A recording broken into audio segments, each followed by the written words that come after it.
Hello my dear beautiful souls. ಇವತ್ತು ನಾನು ಬಾಳೆಕಾಯಿ ಪಲ್ಯ ಮಾಡ್ತಾಯಿದ್ದೀನಿ ಸಿಂಪಲ್ಲಾಗಿ. ಅದಕ್ಕೆ ಬೇಕಾಗಿರೋ ಇಂಗ್ರೀಡಿಯೆಂಟ್ಸ್ ಹೇಳ್ತಾ ಇದ್ದೀನಿ.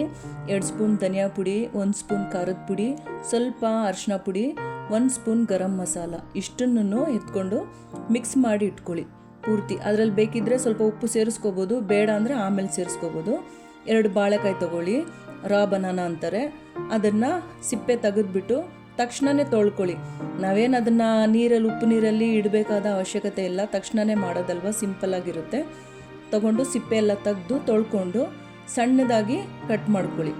ಸಣ್ಣದಾಗಿ ಎಷ್ಟು ಸಣ್ಣಗೆ ಬೇಕೋ ಅಷ್ಟು ಸಣ್ಣನೂ ಕಟ್ ಮಾಡ್ಕೊಳ್ಳಿ. ಬೇಗ ಬೆಂದೋಗುತ್ತೆ. ದಪ್ಪ ಇದ್ದರೆ ಸ್ವಲ್ಪ ಲೇಟ್ ಆಗುತ್ತೆ, ಬೇಗ ಇದ್ದರೆ 5 ನಿಮಿಷದಲ್ಲಿ ಬೆಂದೋಗುತ್ತೆ. ಇದಕ್ಕೆ ತುಂಬ ಹೊತ್ತು ತಗೊಳ್ಳೋದೇ ಇಲ್ಲ, ಬೇಗ ಆಗುತ್ತೆ. ಸಿಂಪಲ್ಲಾಗೂ ಇರುತ್ತೆ, ಟೇಸ್ಟಿಯಾಗೂ ಇರುತ್ತೆ. ಎಣ್ಣೆ ಎಷ್ಟು ಬೇಕು ಅನ್ನೋದು ನಿಮಗೆ ಡಿಪೆಂಡ್ ಆಗುತ್ತೆ. ಸ್ವಲ್ಪ ನಮಗೆ ಕ್ರಿಸ್ಪಿ ಜಾಸ್ತಿ ಬೇಕು ಅಂದರೆ ಸ್ವಲ್ಪ ಆಯಿಲ್ ಜಾಸ್ತಿ ಹಾಕ್ಕೋಬೇಕಾಗುತ್ತೆ.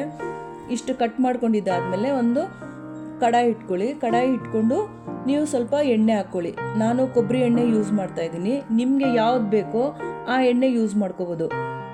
ಸನ್ಫ್ಲವರ್ ಆಯಿಲ್ ಆದರೂ ಯೂಸ್ ಮಾಡ್ಕೋಬೋದು, ಕಡಲೆ ಎಣ್ಣೆ ಆದರೂ ಯೂಸ್ ಮಾಡ್ಕೋಬೋದು. ನಂತರ ಎಣ್ಣೆ ಜಾಸ್ತಿ ಬಿಸಿ ಆಗಕ್ಕೆ ಬಿಡಬೇಡಿ, ಸಿಮ್ಮಲ್ಲೇ ಇಟ್ಕೊಂಡಿರಿ ಸ್ಟವ್ನ. ಆಮೇಲೆ ಮಿಕ್ಸ್ ಮಾಡಿರ್ತೀವಲ್ಲ ಆ ಮಸಾಲೆನೆಲ್ಲ ಹಾಕ್ಬಿಟ್ಟು ಸ್ವಲ್ಪ ಹೀಗೆ ತಿರುಗಿಸ್ಕೊಳ್ಳಿ. ತಿರುಗಿಸ್ಕೊಂಡಿದ್ದ ತಕ್ಷಣವೇ ಅದನ್ನು ಸಿಹಿಯಾಗಿ ಬಿಡಬಾರ್ದು. ತಕ್ಷಣವೇ ಆ ಕಟ್ ಮಾಡ್ಕೊಂಡಿರ್ತೀವಲ್ಲ ಆ ಬಾಳೆಕಾಯಿನೆಲ್ಲನೂ ಅದರಲ್ಲಿ ಹಾಕ್ಬಿಟ್ಟು ಚೆನ್ನಾಗಿ ತಿರುಗಿಸಿ. ಉಪ್ಪು ಫಸ್ಟೇ ಹಾಕಿದರೆ ಇವಾಗ ಹಾಕೋ ಅವಶ್ಯಕತೆ ಇಲ್ಲ, ಪೌಡ್ರಲ್ಲಿ ಇದ್ದರೆ. ನಾನು ಉಪ್ಪನ್ನ ಸಪ್ರೇಟಾಗಿ ಹಾಕ್ತಾಯಿದ್ದೀನಿ. ಈಗ ಉಪ್ಪನ್ನ ಅದ್ರ ಮೇಲೆ ಹಾಕ್ಕೊಳ್ತೀನಿ. ಎಷ್ಟು ಬೇಕು ನಮಗೆ ರುಚಿಗೆ ತಕ್ಕಷ್ಟು ಉಪ್ಪು.